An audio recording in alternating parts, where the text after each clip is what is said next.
background, Mr. Agarwal has closely observed the exploitation and plight of working people and has fought for their causes with an infallible spirit. Mr. Agarwal has been the editor and publisher of an esteemed bi monthly newspaper, Varag Kranti, highlighting the miseries, violation of their human and fundamental rights at workplaces, and the legal recourses available to these working people. He ran this newspaper for 1.5 years during 1975 to 1976. Mr. Agarwal started his illustrious practice in law in the year 1976 in the Delhi High Court.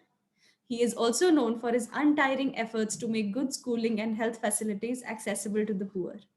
His PILs filed through Social Jurist have played a significant role in bringing changes in admission irregularities and lack of basic amenities in state run schools. In 1997, he filed his first PIL on education in the Delhi High Court, which raised the issue of arbitrary fee hikes by unaided recognized private schools in the national capital. The credit for students from economically weaker sections going to private schools under 25% of free education quota goes to him.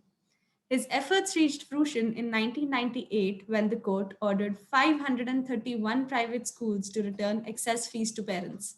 He has also filed a PIL in the Delhi High Court in the year 2017 for extending the benefit of enhanced minimum wages to around 65 lakh Delhi workers. Recently, he has moved a petition before the Punjab and Haryana High Court highlighting the horrible conditions of government schools in the state. Mr. Agarwal has twice served as the member of governing bodies of three Delhi University colleges. He has been elected as the member of He has also recently appeared in the Delhi High Court for teachers employed by 12 Delhi University colleges who were not paid their due salaries. Mr. Agarwal has a rich experience of practice in diverse fields of law, including labor, service, health, and education.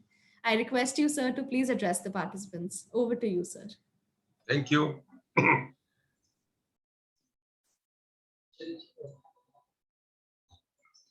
Voice, Jari, voice. Yes, sir, you're audible. Yes, sir, you're audible. Am I audible? I am audible. Yes, sir, you're audible. Sir. अच्छा तो friends, I am very happy to be with you, and this public interest litigation, particularly on education, health, employment, is very close to my heart. And now I have been doing more than 20 years continuously, taking one matter after another. So I feel honor in delivering this lecture, but I hope this session is interactive because I want my students to ask questions to make things more clear. और मैं समझता हूँ शायद हिंदी सब समझते हैं, पता नहीं आवाज वन साइडेड है ना? Yes, sir. Yes, sir. अच्छा, तो पहले how I will start? I will start by telling you few cases. Through that I will try to demonstrate कि PIL क्या होता है, PIL के ingredients क्या होते हैं, और PIL में किन चीजों का हमें ध्यान रखना चाहिए, और PIL होता क्या है, और कोर्ट्स किस तरीके से इसको डील करती हैं. So many things. So let me start. What was decided was that 40 minutes I will take telling you few cases, and then I would like my students to ask questions. Let me start with education. I will give you 4 or 5 cases. The first case I dealt with was regarding basic facility in Delhi government and MCD schools. I filed this petition in 1997, sometimes in November, and my petition, that is PIL, was based on the news reports, various news reports, which were telling that how many government schools or MCD schools don't have toilet blocks, don't have drinking facility, don't have pakka building, this and that. So I filed that petition based on the newspaper. This is very important to note. Can you simply file a petition based on newspaper? What has happened? The matter came before the Chief Justice bench, and Chief Justice bench asked me that these are only newspaper reports. This strictly it is not an evidence. We want some photographs. Can you give us photographs? Since I had not visited the schools, telling you the truth, I thought, I don't know whether I will be or not, but I told the court, give me a week time and I will bring the photograph. And what has happened, next day, I visited some schools in Trans Jamna area and found that schools are in a miserable conditions. And one after one, the more I visited schools in different parts of Delhi, I found the same thing, that uh, the students studying in dangerous buildings, there is no school wall at all, drinking facility not available, electricity, either it is not there or not functioning, toilet blocks in a bad shape, so many things. I took photographs and photographs, and then I filed it in the High Court, all photographs. Looking to the photograph, the Chief Justice said, what a horrible conditions. And next day, all newspapers carried this story on the front page. Because this was the first case in the country itself which highlighted the plight of the students studying in government and MCD schools. And and High Court then continued to monitor, passed orders after orders, and continued to monitor the implementation of the orders for, I think, more than a decade. They continued, and that brought a lot of changes in the structure. Many schools, many government schools were functioning under tin shed, totally tin shed, or tents. They were all replaced by pakka buildings, and lot of developments took place. One more interesting thing is that after 4 years or 5 years, there were some elections, and at Doordarshan, there were leaders of different parties. Almost all parties leaders were there, and the anchor showed them the pictures of that 1997, which I took, and asked them whether any one of you have ever raised these issues. This is very important. So everyone, there was no answer from any party representative, any party leader. Then I will also here, because there was a reference of Haryana High Court. I would also like to add right now here regarding Haryana schools. What has happened in 1997, 2019, from I think August, October to February 2020. Thereafter, there was a corona, and then all schools were closed. I could not continue that. So I started visiting from Faridabad school. First school I visited at Faridabad. 825 girl students were studying in that school, and that school building, entire school building, was officially declared dangerous 7-8 years ago, and till date that was not replaced. Students were found sitting in the dangerous classrooms.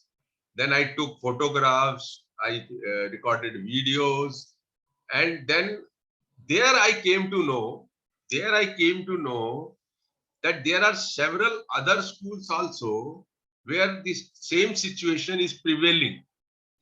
I took that letter from the principal, and then I think next day or day after, I visited another school, then another school, and I continued to visit schools. And then I wrote. Now, this is very interesting.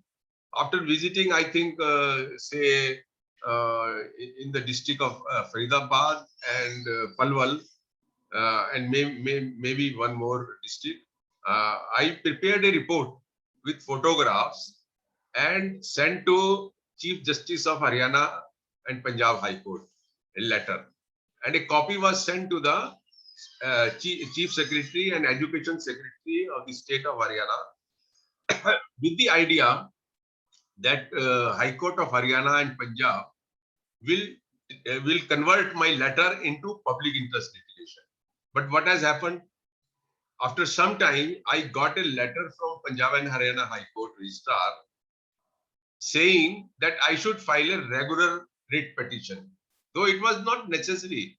When my letter was so clear that thousands of children are studying under dangerous building, government school building, the High Court ought to have taken cognizance of that. But unfortunately, they did not take, and I was asked to file a regular petition. Then I filed a regular petition, and it came up before the division bench, and the division bench took it very seriously, and they passed an order.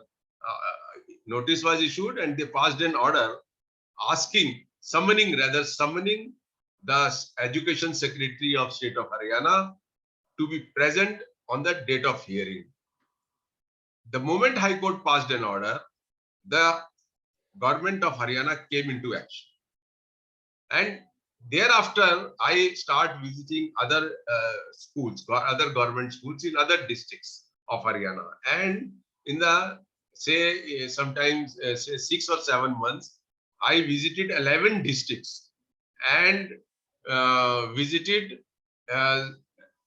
27 or 28 schools, and all those pictures of the schools and report was sent to the Secretary Education, and an application was also filed in the High Court, bringing to their notice that this is the position. The effect of this litigation was, just as has happened in Delhi also, that government came in action and they started constructing the schools. Recently, I have visited some of the schools in Faridabad and Palwal, where constructions have already started. So this is the result of the public interest litigation. Then the next one I would like to refer is, that is very popular case of fee hike. Fee hike, you will find what was the evidence. In 1997, what has happened in Delhi, most of you students are from private schools, and you know that you have to pay hefty fees in the schools, and your parents are agitating that school should not charge arbitrary fees. That was sort of case. What has happened in 1997? The private schools increased their fees from 40% to 400% in the name of fifth pay commission. It was the first time that middle class in Delhi came on the road, start agitating against this fee hike. They held demonstrations, dharnas, and that continued for almost 3 months. Thereafter, when they found that nothing is happening, the government is not moving at all, then they approached me. And I was already keeping my eyes on their entire agitation that was going on. And they came to me. I gladly accepted that I will do it, and I will do it. I told them that I will do it free of cost also. And I filed a petition. That was in 1997, August or September. I filed this petition after working for 3 to 4 months continuously on the petition, on preparing the petition. And the interesting thing which you require to note is that what was the evidence? What was the evidence with me? Only the school fee slips, which were showing that in this year so many money was charged. In this year it was increased by 30%, 40%, and the next year it was again increased to 30%. These were the only slips as evidence. And what was the law with me? The law was Uni Krishnan judgment of 1993 of the Supreme Court, which says that in education, no institution can indulge in commercialization. Means commercialization in education and profiting in education is legally prohibited. This is the law. That was the law I used, and it started with the slips. I filed it. High Court issued notice, and this was also first of its kind case in the country. And then High Court heard the matter. Then 1998 October, final judgments came, very favorable judgments came. Then schools went to Supreme Court. In 2004, their specially petition was dismissed. Their appeal was dismissed. Then they filed a review petition that was also dismissed in 2007. Now, what was the effect of this case? Because High Court laid down certain parameters within which a private school could take the fees. The High Court said that a private school situate on 4 legal pillars. One is philanthropic, second is community service, third is no commercialization, and fourth is no profiting. So these were the legal pillars. And what has happened thereafter, Tamil Nadu was the first state which brought law regulating fees. Then that was followed by Maharashtra, then Rajasthan. At present, I may tell you, round about 12 to 13 states have already legislated on they elected regulations to regulate school fees in the private schools. So this was the result. So many laws are there because of this public interest litigation. And of course, we are asking for a national law by the central government so that in all states, same uniform regulation should work. So this is the achievement. And as you have heard, that it all started with just fee slips, nothing more than that. But later on, lot of evidence came, a lot of reports by the central government, this Delhi government inspection reports, and so many their accounts, so many documents were there when the matter was finally heard. But it's all started with simply with the fee slips. Just then, I will come to another case which is very popular, and I was always told initially by almost all people that this is impossible. But my litigation made it possible, and that was a 25% reservation of children from weaker section in private schools. I don't know how many of you know about this, that today almost all private schools are under obligation, legal obligation, to admit this 25% children from weaker section in the entry point, that is nursery, KG, or class 1. But I am talking of when this Right to Education Act has not come. I will tell you the facts. Here in my public interest litigation, which was filed in 2002, I had a lot of evidence. I have a lot of evidence, very clear evidence. What was that evidence? That what has happened, that the Delhi Development Authority, which is a land owning agency, and as well as the central government, that is called LNDO. LNDO is a department of central government which deals with the central government land. These land owning agency had allotted lands almost free of cost, say 6 acres against 20,000 rupees, to societies for construction of school. And there was a condition that to the extent of 25%, you have to give admission to the children belonging to weaker section and grant free ship. That was the condition. And those lands were allotted to them in 50s, 60s, 70s, 80s, 90s. But schools never gave admission to any child from weaker section, what to talk of granting a free sheep. In one other case that I was talking of, that fee hike case, the Delhi Development Authority filed a list of 265 societies to whom land was granted on concessional rates, and they also submit allotment letter which indicating that they are obliged to provide admission to the extent of 25% and grant free sheep.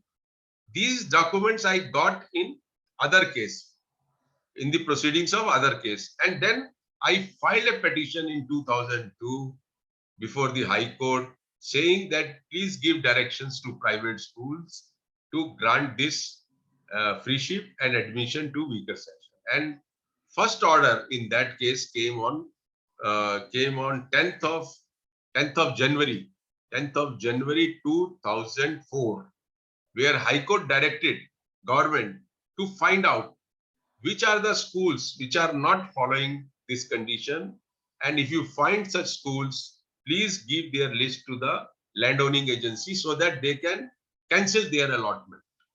From that year 2004 2005, this admission process started in those schools which were on the government land, and land was allotted to them on concessional rates. And first time it was a shock. It was a shock to the owners of the private schools, because they were never expecting a child from a poor family will take admission or get education in their school, but they had to do it, and court really did a remarkable work. Almost I can say from 2002 to 2010 or somewhere, court continuously monitored its orders and forced government to take action against the school. Many times High Court itself issued contempt notices to the private schools, those who were not following it. So that resulted in a big, I can say, a big revolution. And this is a case where almost everyone was telling me, Ashok, it is impossible. A child from a poor family can never be allowed to study in a school where children of rich go and take study and pay hefty fees. But it happened. They were forced to do. And because of this case, because of the successful result in this case, what has happened? When in 2009, Right to Education Act was enacted, this condition was laid down in the act itself for all the private schools in the country. All the private schools in the country, and the admission in those schools also started. As today, according to central government affidavit, 17 states, such admissions are being given to children. And who is paying for that? The government is paying for that. Government is paying at the rate which they are spending on their own children in the government school. They are paying to the private school. They are not providing free treatment, free education. They are getting money from the government, and they have to do. Today, I think lakhs and lakhs of students from poor families are getting free education in private school. This is really a revolution. I think I can say it a revolution. Then I will also tell you one more case where Delhi government was refusing admissions on one pretext or another pretext. And what has happened in the last 2 years, around 43,200 class 10 students, those who failed in the government schools, 42,300 students of class 10, those who failed the government of Delhi removed all the students from the main school and asked them to go to Patrachar or open schooling. How you can remove a student, failed student from the school, where they will go, whether is a right substitute, open school or a Patrachar. They came to me and we filed a petition in the High Court. Apart from getting order, I will tell you the interesting instance which takes place, I can say event, that around 52 such students presented themselves before the Chief Justice of Delhi High Court, then Geeta Mittal, and said that we want to study in a regular school, but the government has removing us. We want to study. The court, the High Court not only passed an order, they also said कि हमारे यहाँ high court में जो समोसा है वो बहुत अच्छा होता है और ये सारे बच्चों को जो है हम समोसा खिला के ही भेजेंगे. And then he ordered his private secretary कि सबको जो है वो फ्रूटी और समोसा जो है बच्चों को जो आए हैं इन सबको खिलाओ. और वो सारे बच्चों ने चीफ जस्टिस के कोर्ट के रूम के अंदर जो है उन्होंने जो है हाई कोर्ट ने सर्व किया उनको और उन्होंने फ्रूटी और समोसा खाया. और अगले दिन वो जो है बिग न्यूज थी in all the newspapers. So this is all happening in the private this is public interest litigation. And one more case I wanted to tell you. What is this artificial? I don't know. Then how much time we have taken?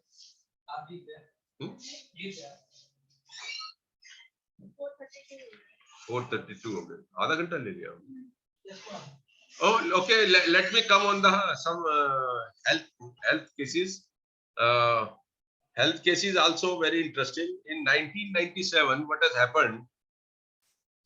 One of my old employee came to me and told me that he was admitted in Rajan Babu TB hospital, that is in Kingsway Camp. I don't know many of you know about that. That is a biggest biggest TB hospital in Asia with 1,500 beds. He came to me and said that he did not get the medicines. He is suffering from multi-drug resistant, that is MRD patient. Is a bad form of tuberculosis, and the medicine is very costly, and he was not given medicine. And he asked me to give 500 rupee for medicine. I gave him, and he took the medicine. After a week, he again came to me and then told me that that 500 is over. Now give me more money. Then I inquired into, and he told me that there are several patients like him admitted in the TB hospital who are not being provided medicine for the last 3 months. Essential medicines. You know about TB? Doctor says that you may not eat food, but you have to take medicine in time. You can't miss the medicine, tuberculosis medicine. I went to the hospital with him. I visited the ward. I noted down what were the essential medicines which were not provided to them. Then I filed a petition in High Court. The moment I filed a petition in High Court and High Court issued notice, the medicines were restored to the patients.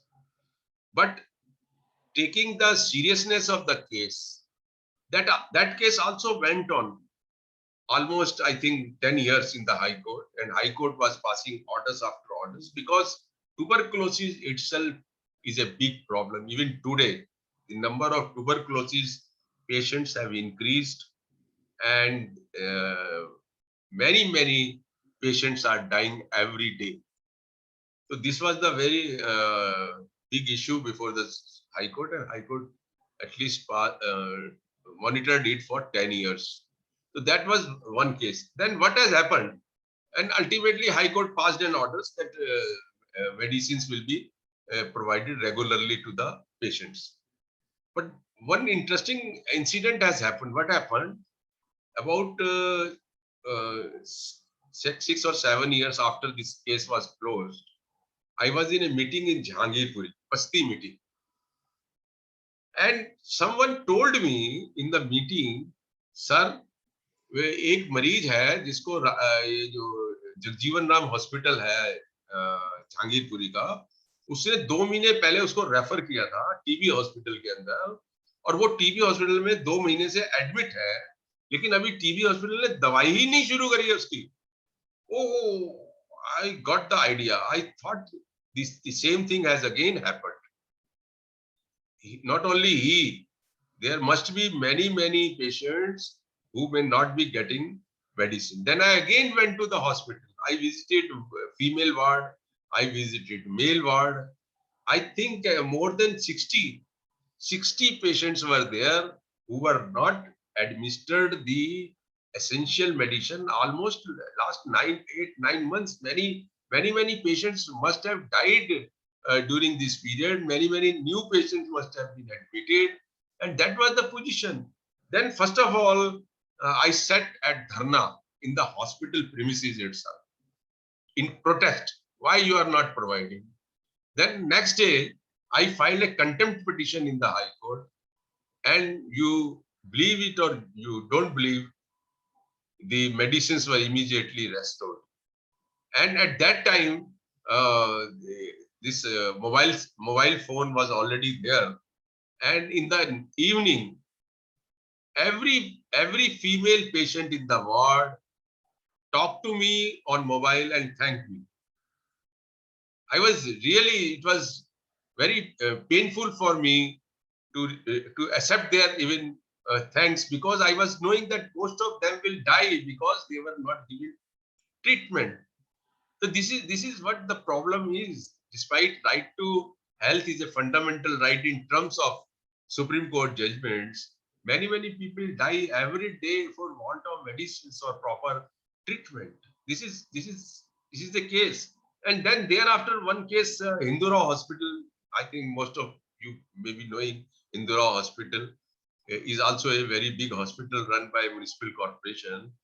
I came to know that because the X-ray films are not there for 2 months, all patients are asked to go to private lab and get the X-ray done. I filed a petition in the High Court. Then High Court pulled the municipal corporation, and then X-ray films were provided in the hospital, and then X-ray started. You see, for small thing, but these are not small thing. If a poor person who cannot afford to go to private lab for X-ray, he will not go, and he may die because he could not get the X-ray done. It is a serious matter. For a poor man, for rich man, it may not be a serious matter. They can get hundreds of X-rays done from anywhere. So this was also one of the case. And again, a very interesting case as happened in the schools, private schools, reservation of children in private schools. Similarly, reservation of poor patients in private hospitals. That was also very interesting because the government, again DDA and LNDO, they had given lands to, as given to the private schools, they had given to this private hospitals also. And again, there was a condition that you will provide 25% IPD, 40% OPD. IPD means beds, OPD means routine checking. But it was never happened. Then 2002, I filed a writ petition, that is public interest litigation. And then 15 November 2002, the High Court passed first order directing that all these hospitals who have got the land on concessional rate, they have to provide 10% IPD and 25% OPD. From 2002-3, it all started. Initially, there was a lot of resistance. Initially, in the schools also, there was a lot of resistance. But slowly the things start working. And High Court again played a very important role from time to time, issuing contempt notices pulling the government and pulling the hospitals also. Now, as on today, I will tell you, there are 61 such big private hospitals who are under obligation to provide free treatment to poor patients to the extent of 10% IPD and 25%. And now, as on date, we have more than 950 beds earmarked for these patients. And you will be surprised to know that any person from any part of the country can come and get the treatment, And treatment is all free of cost. I always say walk in free, walk out free. But it means that you have not to give even a single paisa, either in IPD treatment or OPD treatment.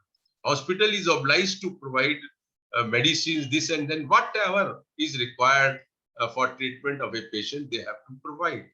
So lot of hundreds and hundreds of patients with serious ailments have got the treatment in these hospitals, and still that is going. This is also a case where people were telling me it is impossible that that a poor patient can get a treatment in government's in this hospital, private hospital. And you know, this Max Hospital, Patra Hospital, Fortis Hospital, these are the hospitals, very big hospitals. But it is happening. Then lastly, I would also tell you a very interesting case.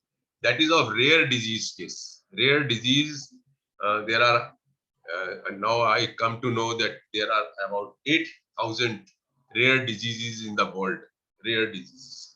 And about medicines, hardly few diseases there are medicines available, and those medicines are not available in India. Those medicines are available in America or elsewhere, and it is so costly that it is impossible even for a rich person to afford. These are the cases. Here people are dying because they are not able to afford 500, 600 rupee for medicines. But on the other end, now there are patients with rare diseases where crores of rupees is required for treatment every year, and that is a continuous process. And they are also dying. But still there is a ray of hope, which courts have created through public interest litigation. And that was a case I want to share with. Finally, that is, you see what has happened in 2013. One person who was a rickshaw puller, that is Sirajuddin. His name is Sirajuddin. He had five children. Four died of Gaucher disease. That is MPS 1 technically. It is said that the Gaucher disease was spleen spread and liver damage or all sorts of things. And four children already died. Then he had a fifth child. Fifth child was that is Muhammad Ahmad. His name is Muhammad Ahmad, and he is 8 years or 9 years. AIIMS, All India Institute of Medical Sciences, gave a certificate that his treatment requires medicine which cost 4.80 lakh per month, and that is to be given lifelong.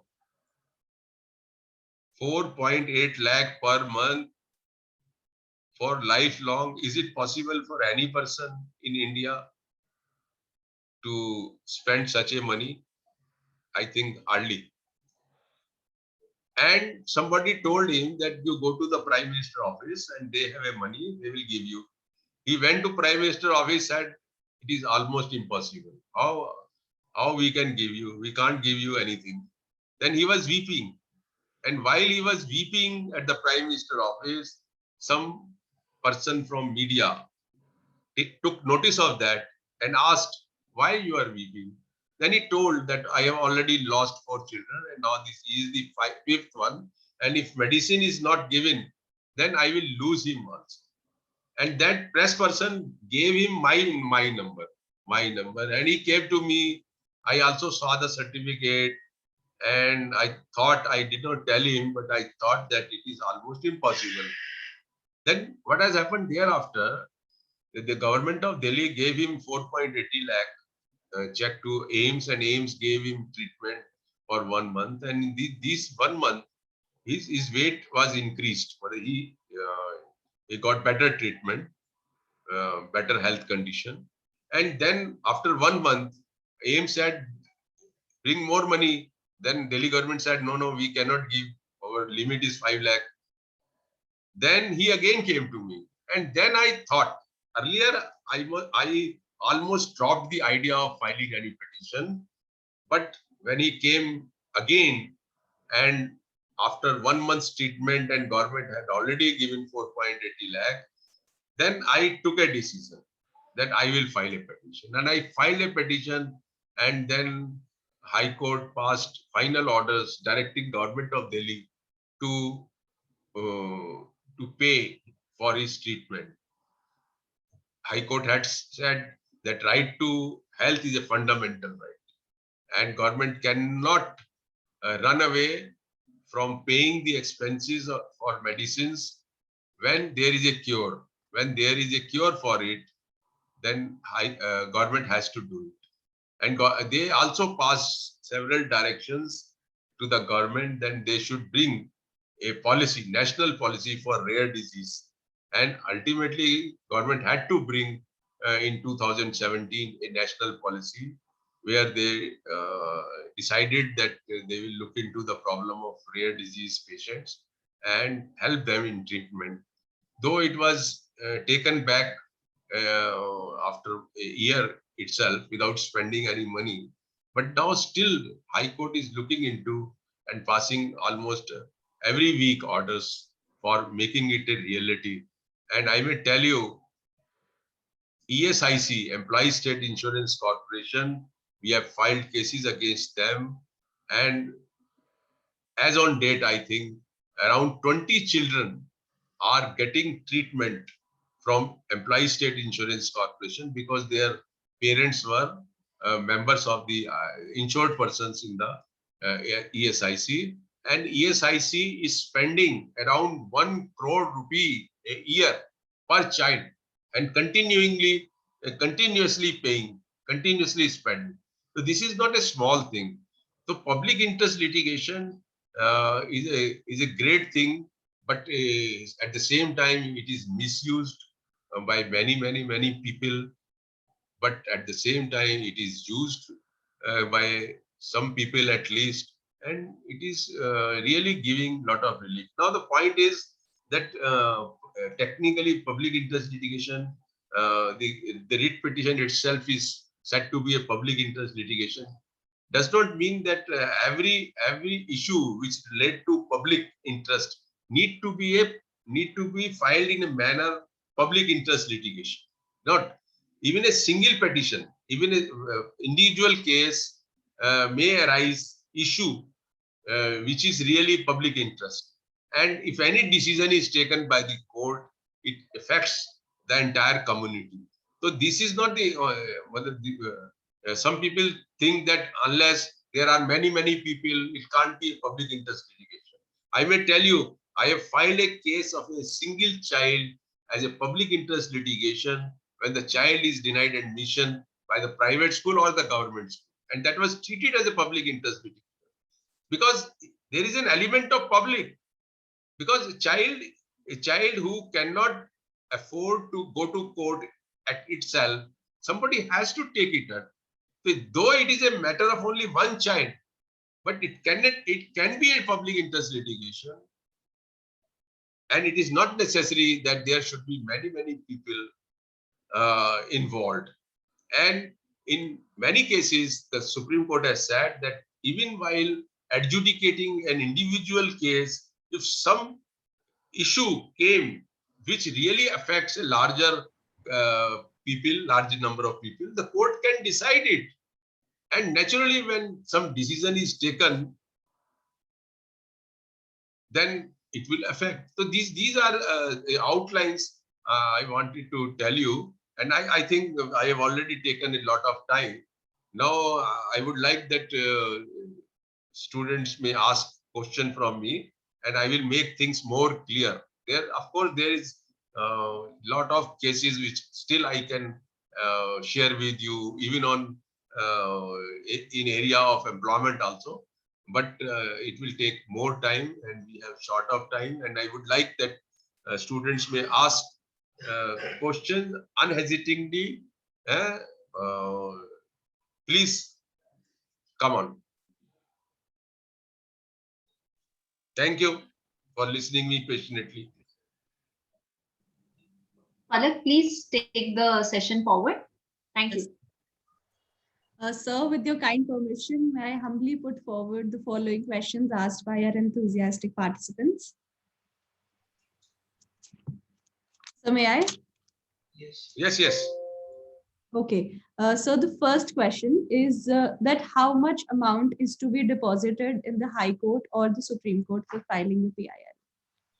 No amount is deposited, but uh, because the Supreme Court or High Court have faced so many frivolous litigation, so now under the rules, every High Court has framed the rules. Supreme Court has framed rules for its own. So there you have to say in the petition itself, you have to make an averment that you have sufficient fund. If tomorrow High Court impose any cost on you, you are in a position to pay, and you will pay to the High Court. This is the only thing. Nothing is deposited.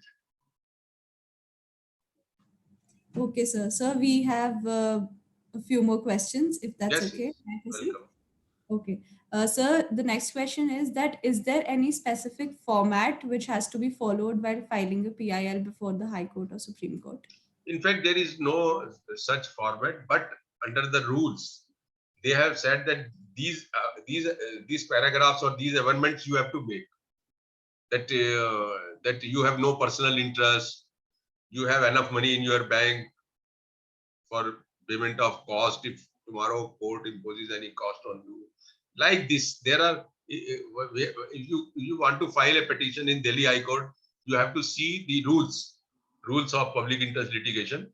Then you will find 4 or 5 regular paragraph which you have to say. Other things you will say like any other petition. All right, sir. So the next question that we have is that if we file a PIL in the Supreme Court, do we need to file it through an advocate on record only? Is No, that no, necessary? a person in person it can be filed. It can be filed. So the next question that we have is that suppose we have to file a PIL on the reduction of green cover in Delhi or a PIL on the availability of generic medicines free of cost to the patients in the government hospitals in Delhi, then what will be the basic steps for filing this PIL and how much evidence will be required? That is, are photos and videos sufficient or do we need to attach some specific evidence? But they petition for seeking Yes, medicines against the government hospital, yes, sir. generic or whatever medicine. Generic. Medicines depends upon doctor what he prescribes. Whether he prescribes generic or he prescribes some other medicine, it depends upon. So once if medicines are prescribed by a government doctor, and the person is not in a position to purchase, and hospital asks them to purchase from outside, then he can file a petition. He can file a petition asking directions against the government that you should provide. We have filed one case that is called, what is called Hunter? Huh? Turner? Syndrome. Turner syndrome case of a girl of about, I think, recently we have filed a case of 17 years old, but about 4 or 5 years back we filed, that is Fareen Ansari girl. She was about 10 years old, I think, and she had a that what is this Turner syndrome with short stature. His height was not increasing, and we filed a petition in Delhi High Court and against Delhi government.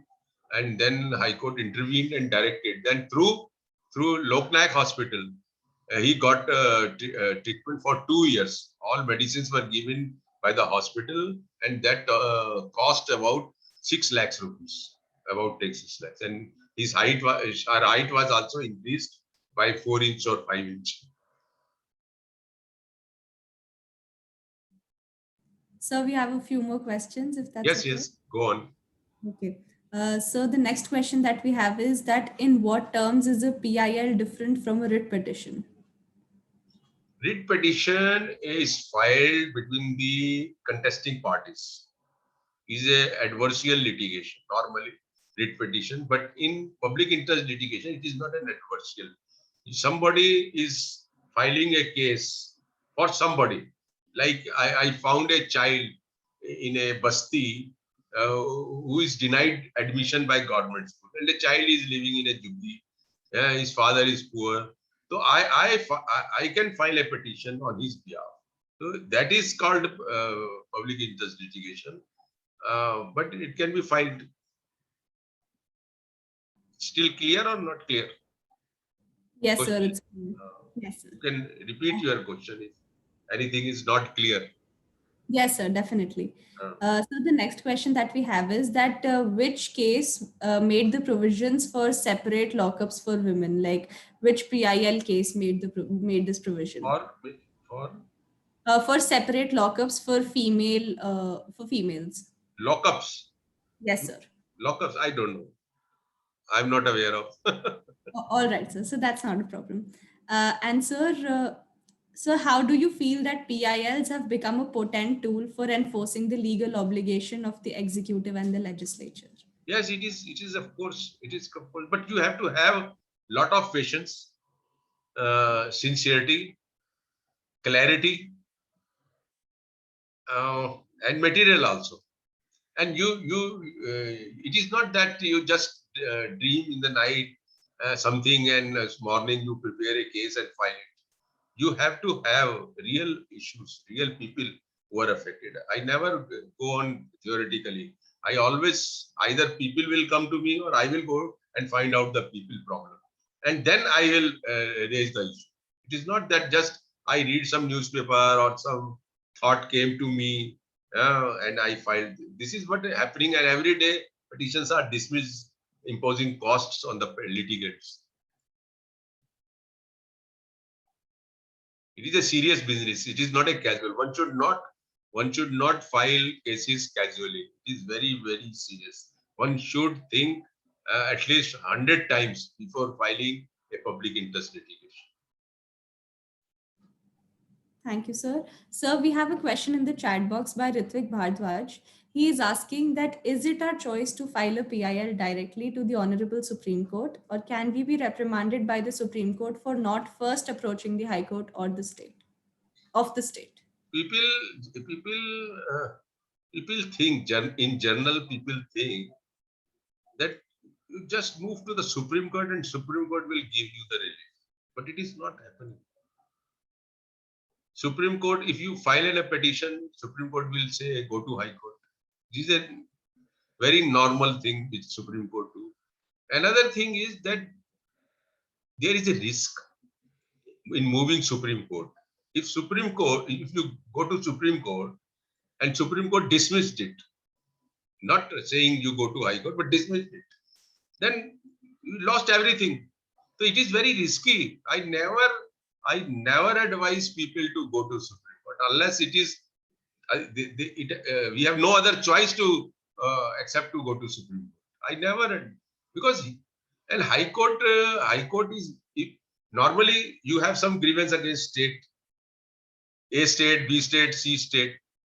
So better if you go to High Court, they will be in a better position to deal with the state. And we say going to Supreme Court, making your case mess. So better avoid, which is very risky. And you go to Supreme Court, then Supreme Court says go to High Court. What is the fun? Why don't you go to High Court first? But people think it in their own way. They think that you just push the button and things will come out. So that was a very good answer. So we have another question in the chat box by Shivendra Gupta. He's asking that we can see that in the modern times, every person is filing PIL in every small case. So it has increased the burden of Apex Court to deliver justice to the so the undersized of judiciary has. So just a second. So the undersized of judiciary has created a vacuum in justice. No, that is, I think that is not a proper approach. If you have a cause, A cause, B cause, C cause, then you have every right, and I think you are justified also, and it is not burdening. It is not burdening a class litigation. This PIL is, in other words, called a class litigation.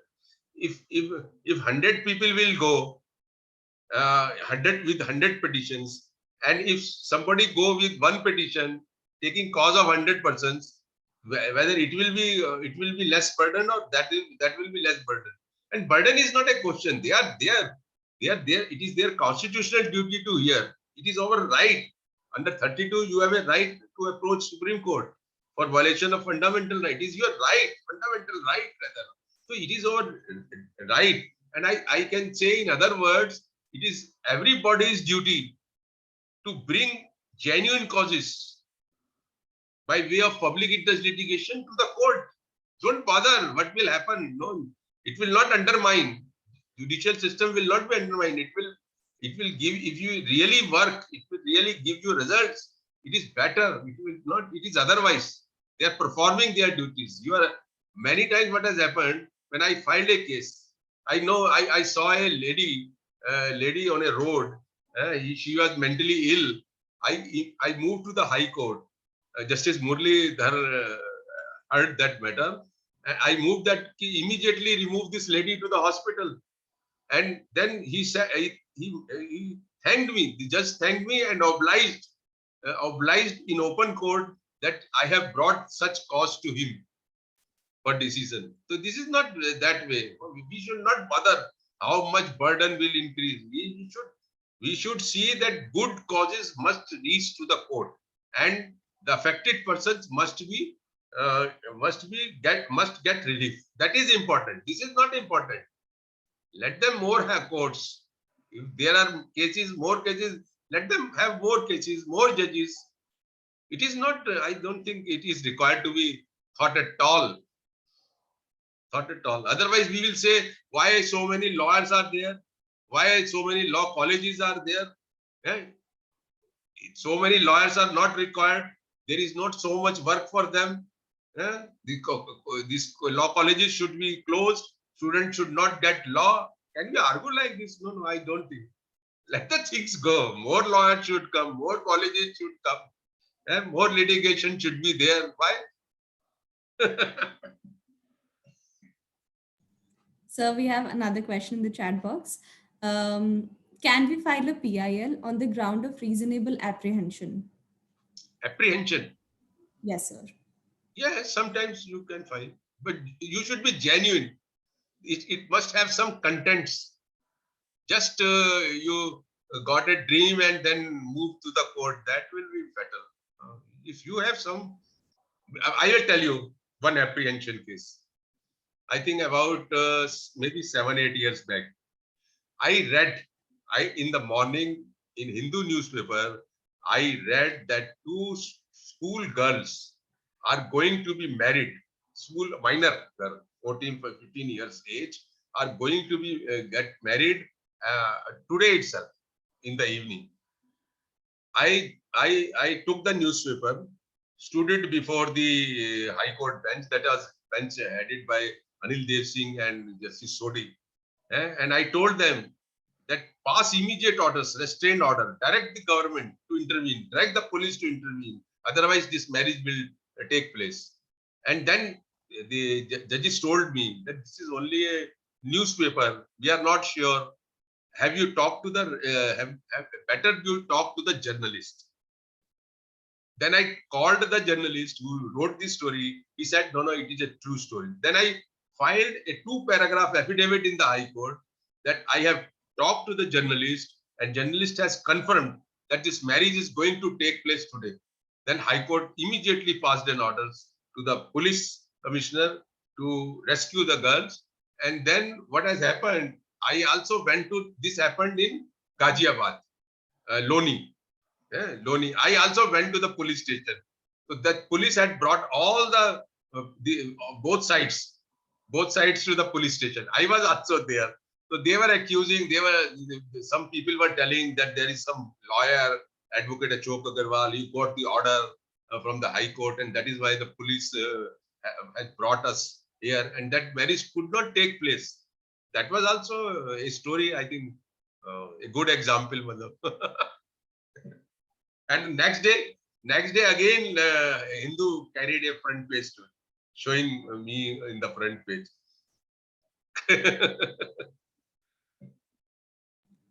So we have a few more questions. If that's okay, sir, can we proceed? Pardon? Sir, we have a few more questions. From Yes, go ahead. Sir, Vibhor Tiwari has asked a question. First of all, he is thanking you for such an insightful session. And so his question is that can the provisions of PILs be misused? Because like recently, people are filing PILs against the protests by other people, considering the fact that both the parties are facing difficulty, one due to the laws passed by the legislation, and the second due to the protests. Sir, also considering the fact that the PIL is cheaper to file than going through civil litigation, so can the people misuse it? No, you see, you can do only your part of the things. If you think something is wrong, something is affecting the people's liberty or anything, you can move to the court, and it is for the court to decide. Many times you should not become judge in your own cause. Better if you think that you have a genuine, if ultimately High Court finds that it is not justified, they will reject it. If they find justified, they will entertain it. If they may find a middle way, balanced thing. So you have to decide at your own. If you propose and dispose, then everything is finished. If you have a genuine cause, if you honestly think that something is wrong going on, people are badly affected by that, one can move and court will decide. It is for the court. Let the court do its job. But many times we also fall in the shoes of the judge and then decide our own case and expect certain things which are not possible.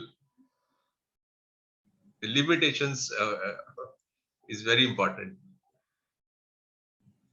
Thank you for your answer, sir. We have another question in the chat box. So the question is that as you told that anyone can approach the court for filing of a PIL, so what are the requisites of the same? Like if a person who is not an advocate on record and wants to file a PIL, so what steps have to be taken by him specifically? No, yes, simply to file a petition as lawyer is drafting, you can also draft. Even I will tell you, postcards work as a public interest litigation.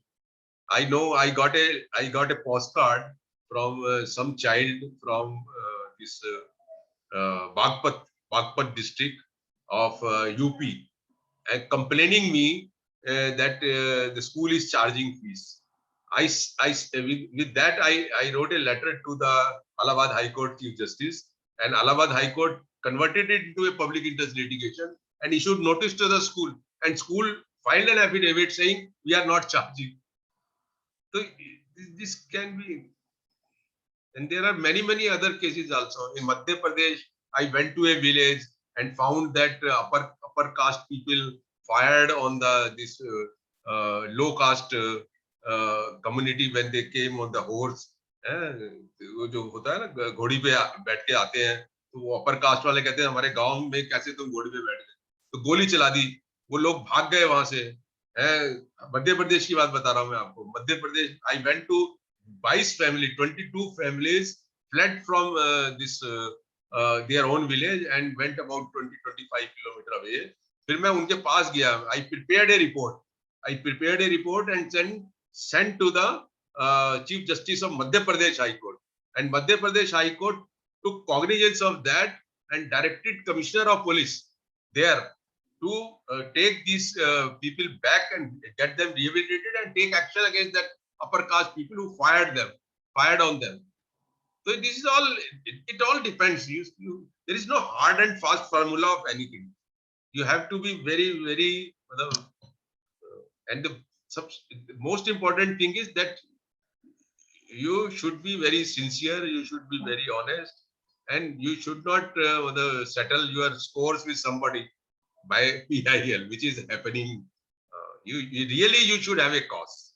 Sometimes you may not get the relief, that's a different thing. But you must have a genuine cause, honestly.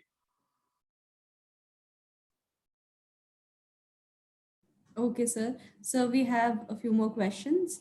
The next question is by Fagun Malhotra. She is asking that how many persons are required for filing a PIL? Since it is a No, public. even no person is required. Even postcard can work. A small letter is work. How many? One man is more than enough. How many means how many person should be involved in the petition, on whose behalf it Yes. is filed. That is what I have told you in the initially stage also. It is not. This is a misconception that so unless you have so many people, it will not be a public interest. Public interest. I have told you many cases I have filed of a single child denied admission or treatment. If a single child is denied school admission or treatment in a hospital, and I can file a public interest litigation. This is a public interest litigation because the child cannot travel to the court, cannot approach to the court. So this is public interest. If he is not taken care of, public interest will suffer. You can say like this: if the child is not taken care of, his right is not taken care of, public interest will suffer. It is a public interest litigation. You got the point? Yes, sir. Yes, sir. So we have another question by Shalini. She's asking that can a student file a PIL and what is the procedure for filing it in the court? Yes, you can file like any other person can file. Any lawyer can file. Any other litigant can file. Students can file. But one should be always careful. Madana. Careful means think 100 times before approaching the court and should do the homework. That is very, very important. People don't do homework and just jump into the court with the thinking that yes, now the problem is shifted to court and court will deal with it. Court will throw it back to his. So one should be very careful. But one should not overlook anybody's interest suffering because he is incapable to approach. I would like to approach. I would like to advise all my students, all these students listening to me, that go to court whenever you find somebody is in distress and unable to fight for his rights. Fight for them. Whether it is 1%, 2%, 20%, 200%, or 2,000%, fight for them. You will learn. The more fight you will give, more you will learn. But you should be very honest. Not only ego quotient. Should be very. It is all because everybody understands. Once you are before court, even by reading your petition, one can understand what you want, why you want, for whom you want, against whom you want. All question, it is all. Don't think that nobody is seeing you, nobody understands you. You should be very clear in your own thinking, own working before approaching to the court. Sir, one question that we are getting repeatedly is that what are the basic steps that are required to file an FIR? To So the file steps- PIL. To file PIL. Yes, sir. Sorry. Basic PIL. steps is that you should first make representation. It is not necessary that in every case representation is required. You bring again the authorities against whom you want relief. You bring to their notice that this is I was going through this I found this. He was this difficulty and his right is violated. Please take action against this man or that man or provide help to him. Give a representation. And then if you don't get any response, you file. But that should not be RTI. RTI is not a representation. Many people mix RTI with representation. Representation is representation. RTI is an information, collection of information. And many times this RTI information is not believed by the court. Have you gone like this? Like first case I have pointed out that when I filed it on based on the newspaper cuttings, the court said, have you visited the school? Do you have some photographs? So I visited, I should have visited first the schools before filing the petition. But by that time I was not so I was not so much aware of. I learned it from the court. That is the point. So every day you will learn. When you are involved, you will learn. You must learn. Learn and improve yourself. Change yourself. Thank you, sir.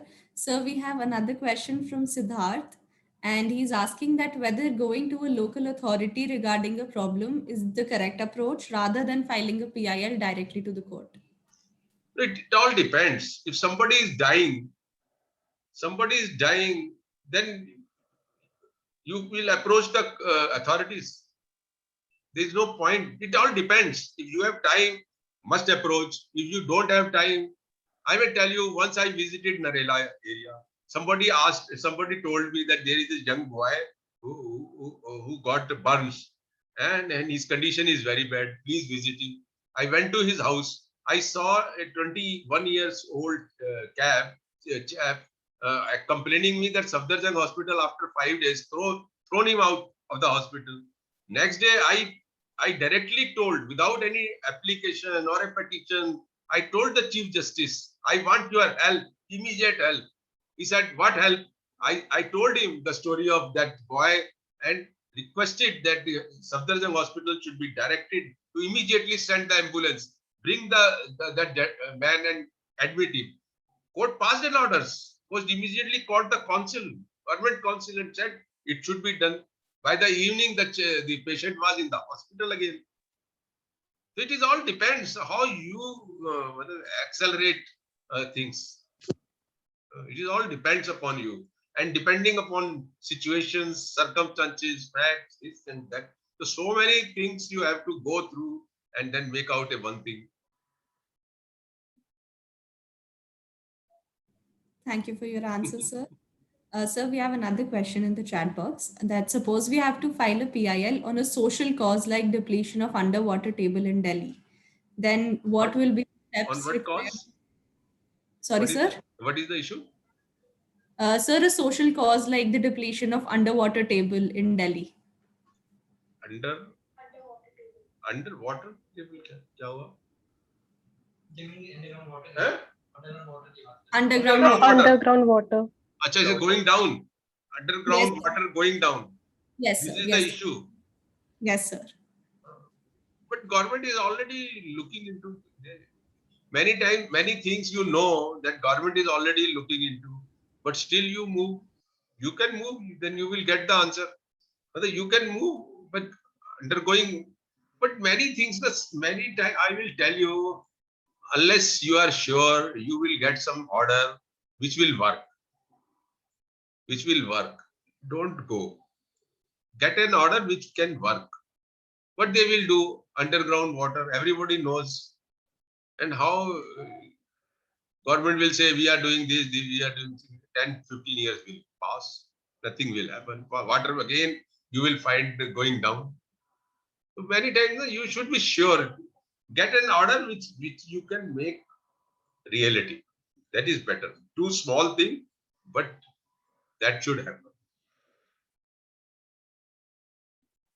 If somebody is ill and I move to a court and within hours I get the orders, he gets the treatment. That is the real thing. So don't involve in yourself, which either court will not pass the order or court even pass the order. the things will not happen.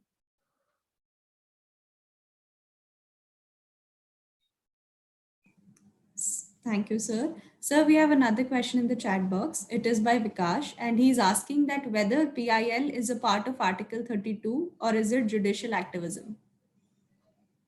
It is a good question.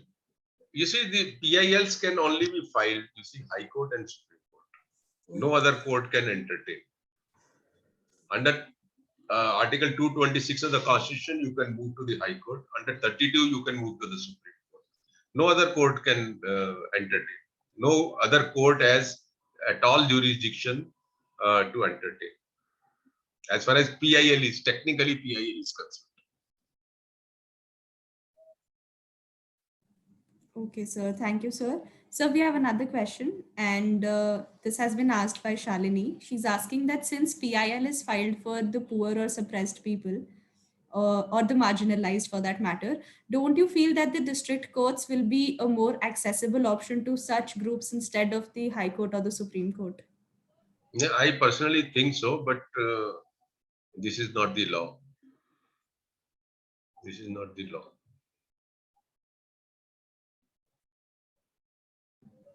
Okay, and sir, we have another question that how do PILs help in judicially monitoring the state institutions? Helping judiciary, No, or how judiciary is monitoring executive functions. yes, sir. The state institutions. Yes, they are doing. I was telling you, in case of that basic absence of basic amenities in government schools, the High Court called Chief Secretary, Delhi government, and asked him, "You visit 6 schools in a week and report me what is happening there." So they put to work. They, this is the very purpose of public interest litigation is to move the authorities. And if you are able to move them, then I think you are successful.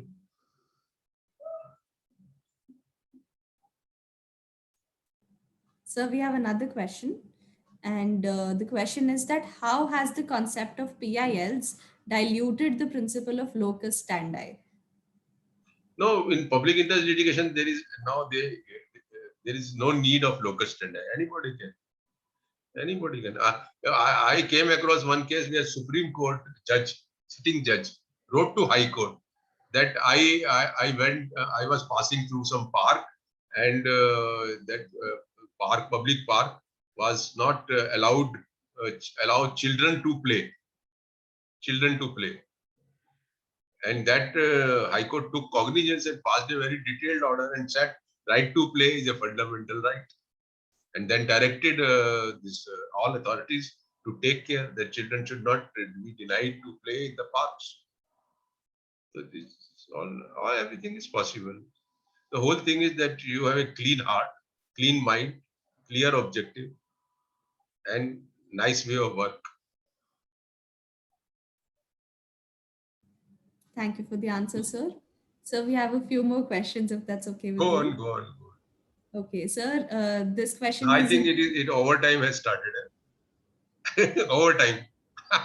But so go we on. have the session till 5:30. That's No, okay. go on. I don't mind it. We have. So Shalini Kashyap is asking that how long does it usually take for the closure of a PIL case? There is no length and breadth of it. It can be on the first date of hearing. In my many cases are decided on the first date of hearing itself. Many cases. In many cases, even government come and concede, yes, sorry, we will take care. Case is decided. So it is not, we don't know. Sometimes it can take years and years, maybe 30 years. In one case, one public interest litigation which was filed against Apollo Hospital against about this free bed. It was filed in 97, and then it was decided in 2009 by High Court. Then it went to Supreme Court. Still it is pending. And now you can calculate from 97 to 2021, and the case is still pending. The issue is not decided by Supreme Court. So, but you must have patience. The public interest litigant should have a very big heart and very big patience. Unless otherwise you will be finished. Because what has happened in our country now, for small act, one wants immediate result. And if there is any delay, na, he gets frustrated. That is the point. You should have it like a revolution. We can say it can come in 2 days, it can come in 20 days, it can come in 2 years, it can come in 200 years, it can come in 2000 years. So if you seriously want revolution, then you should have a patience for waiting for 2000 years. This is PIL also, you should have a patience. Thank you, sir. That was a very good answer. So we have another question. That lately PILs have been under extreme criticism.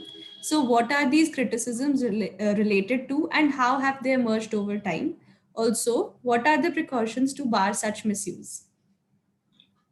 No, criticism. Sometimes you see judge itself have a vested interest in the matter. Then it will be rightful criticism.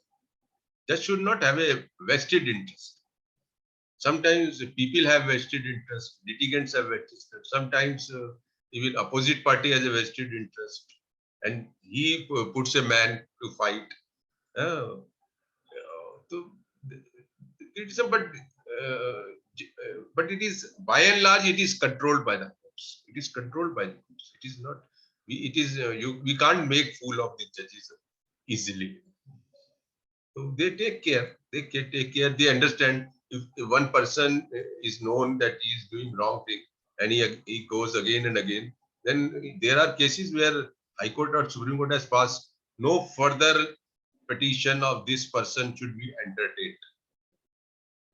He is ousted and so much costs are imposed against these people. So one has to be careful, but honest. The most important thing is honesty. If somebody pays you that you file a case against some person, then it is not a public institution. In principle, I may tell you, I don't charge anything in public interest litigations. Don't charge anything. I tell people, if you have a real cause, come. I will spend money, whatever small money is required to spend, I will spend. I will not charge for public interest litigation. Because whenever you will take money, it means somebody's interest you are looking after.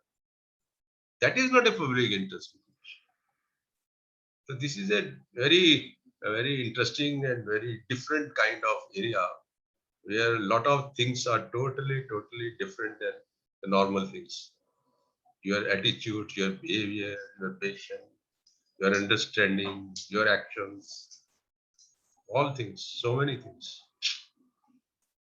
And judges understand. When I stand before the judge many times asks me, Mr. Agarwal, what order I have to pass? Just tell me, I will pass the orders. That is the beauty of PIL. No? If judge asks you, who are you?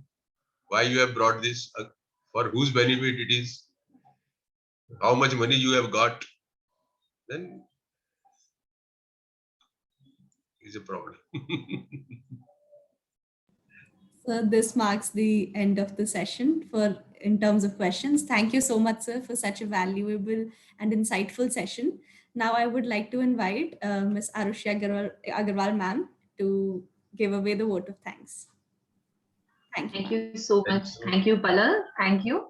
And it is really a matter of great privilege for me to express my sincere vote of thanks to you, sir, for sharing your valuable experience to our students and to provide them that information that we need to think out of the box and we can serve the nation through the tool of PIL.